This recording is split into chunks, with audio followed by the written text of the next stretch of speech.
So, what did you think of Godzilla?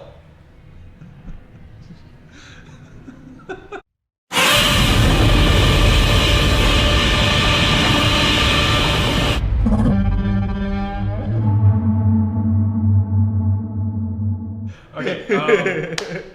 Well, man, let's see. I guess it's supposed to be more about human beings than the monsters show up, but I didn't care about these human beings. No, in terms of about it's it's about these people in disaster caused by all these rambunctious monsters and shit. My family's in the city. And then the monsters fight, whatever. And I didn't care about the humans. Then when Godzilla showed up, it was too late, and I was like, teased me too much. Like I get that you're kind of building it up and so forth, but there's even that shot where like the doors even close. Yeah. So you can't see the actual monsters fighting. There's a point where it's just kind of pointless, I guess. Her teasing is just taunting. Too much of a tease. You will never get this. You will never get this. La la la la la. But I thought Bryan Cranston was kind of funny because of all the screaming he did. Keep the doors open. My wife is still in there. My wife! I guess I was disappointed. I really wanted to, have a great time, and I wasn't that stimulated, and I thought it was whatever they tried to use to update it to 2014 was just kind of like toothless, so to speak. Yeah. I agree with everything you have just said. There we go. Actually, You'll probably agree. You're lying.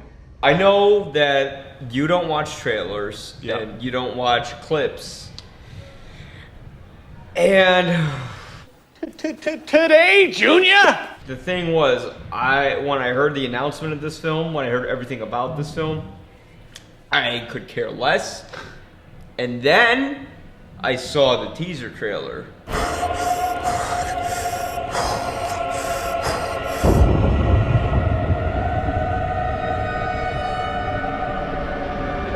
And it was from the moment where they jump out of the plane and they're playing the Ligeti atmospheres from 2001: A Space Odyssey, and it got me excited. I'm like, oh my god, this is gonna be like a genuinely terrifying Godzilla movie, something that feels real, feels tangible. They took a dumb monster movie. Are you fucking kidding me? Phone's ringing, dude. They took a dumb monster movie and they made it in this trailer into something that was so believable, and it's like, wow, I guess you can make a movie out of anything. And then I saw the movie. Yeah. Well, the first thing you have to do is have a very big trailer. And immediately when I heard that Mickey Mousey click track, And if you put Godzilla vs. Mickey Mouse as a movie, I think we know who's going to win that as well.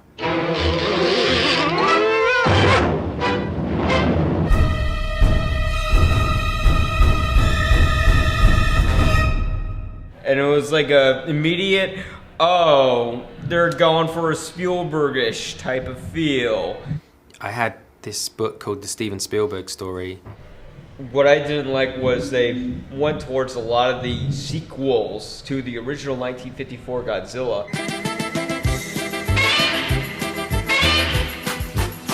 The thing is, you can say, oh, well, Godzilla's a dumb monster movie. Mm-hmm.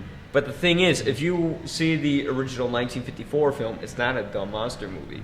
It's actually a movie that's a statement against the atomic bomb and against humanity's violence against each other. And Godzilla is sort of the repercussion against humanity's injustice. Okay. And he fights and kills them, and then they have to poison the water, causing more destruction to the world to kill him, and there's a whole moral conundrum behind it, and it's very poetic. And in this movie, it just wanted to go the dumb monster movie route. Well, I think it went the dumb route that was popular with like Noah and so forth, about that we didn't recycle, so now the world is going to just correct itself. Yeah. Nature is going to fight us back. My father said that one day, if man continued in his ways, the Creator would annihilate this world.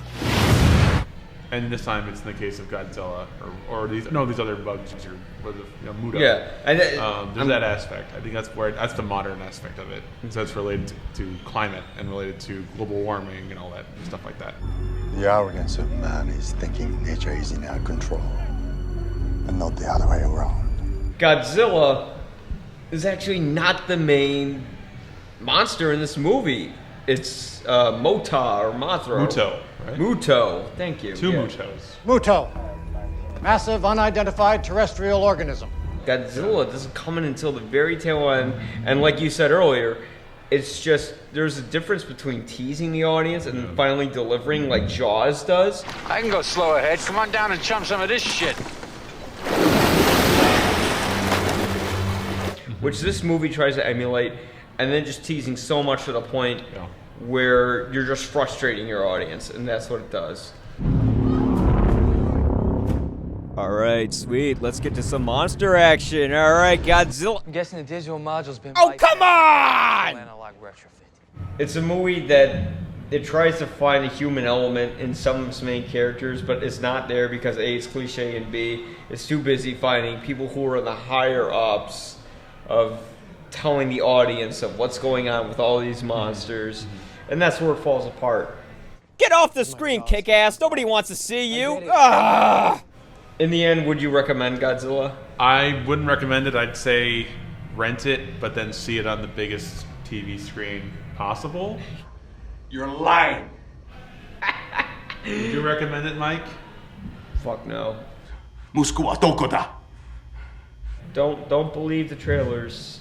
They fooled me, and they'll fool you.